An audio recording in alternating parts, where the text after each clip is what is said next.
Halo, selamat datang kembali di podcast Ruang Tanya bersama saya Rahmat Fajar. Edisi kali ini eh, saya akan membagikan beberapa pengalaman dan tips kawan saya, sahabat saya di Italia. Dia seorang Romo, tinggal di Italia sudah sekitar 1,5 tahun. Dia akan membagikan cerita tentang bagaimana situasi di sana dan apa yang dia lakukan selama masa lockdown biar tidak bosan. Nanti saya akan tampilkan sebagaimana yang kita tahu bahwa dunia saat ini sedang mengalami goncangan akibat pandemi virus corona. Italia adalah salah satu negara yang menjadi korban, salah satu yang terbanyak di dunia setelah China, bahkan tertinggi untuk saat ini. Puluhan ribu menjadi korban terinfeksi dan ribuan telah meninggal akibat virus ini. Sehingga pemerintah Italia melakukan lockdown secara menyeluruh di Italia. Warganya tidak boleh keluar. Apabila dia keluar harus menunjukkan surat dan jelas tujuannya kemana dan sangat-sangat mendesak. Bahkan ada denda jika mereka melanggar aturan-aturan lockdown. Nah, di Indonesia bersyukur masih belum dilakukan lockdown, hanya imbauan-imbauan agar melakukan social distancing dan menjauhi keramaian. Tapi ada tips-tips gimana agar tidak bosan. Berikut saya tampilkan pengalaman dari sahabat saya, Romo Thomas.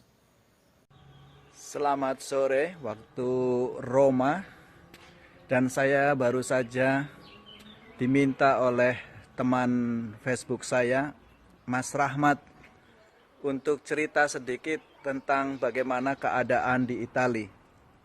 Saya Romo Thomas Sukotri Raharjo, SSCC, sudah tinggal di Roma sekitar 1,5 tahun. Dan saat ini keadaan Roma sangat genting, boleh dikatakan, karena kasus virus corona yang melanda hampir seluruh wilayah Italia. Dan karena untuk mencegah penyebaran lebih banyak, maka pemerintah Italia memberlakukan apa yang disebut dengan lockdown, mengisolasi semua penduduk yang ada di Italia, termasuk di kota Roma ini. Kami tidak diperkenankan untuk keluar rumah jika tidak ada hal-hal yang sangat urgen, dan sebaiknya kami harus tinggal di dalam rumah selama beberapa pekan. Dan peraturan yang baru saja dikenakan 2 minggu yang lalu itu berlaku sampai tanggal 3 April 2020. Dan ini juga masih bisa dievaluasi lagi, bisa diperpanjang lagi jika keadaannya belum pulih. Untuk menghilangkan rasa jenuh, kebosanan karena harus tinggal di dalam rumah, banyak sekali aktivitas-aktivitas yang bisa dilakukan. Dan banyak juga penduduk-penduduk sini melakukan aktivitas yang sekiranya tidak melanggar peraturan-peraturan yang dikeluarkan.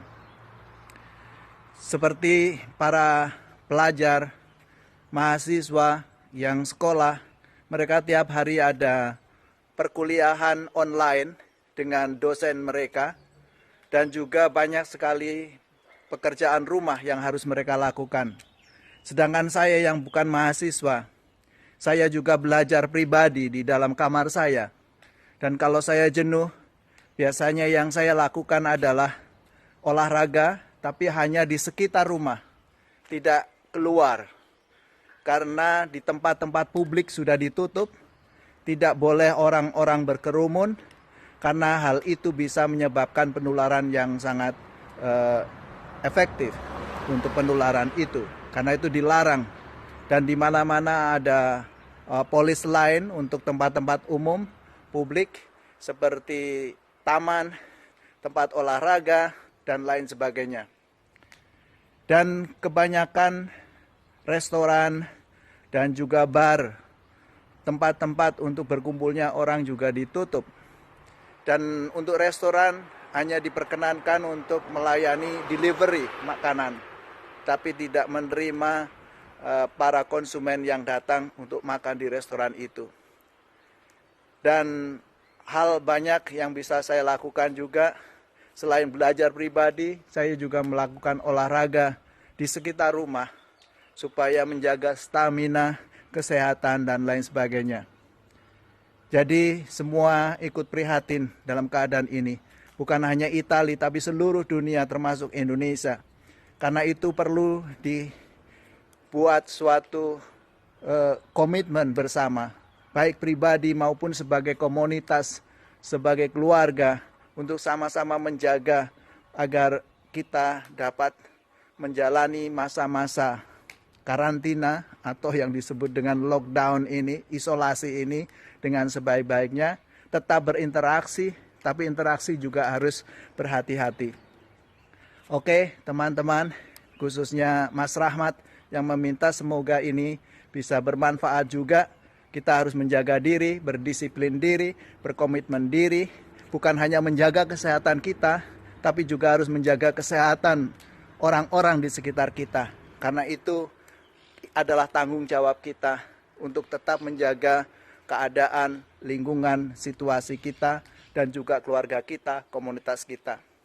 Selamat sore dan Tuhan memberkati.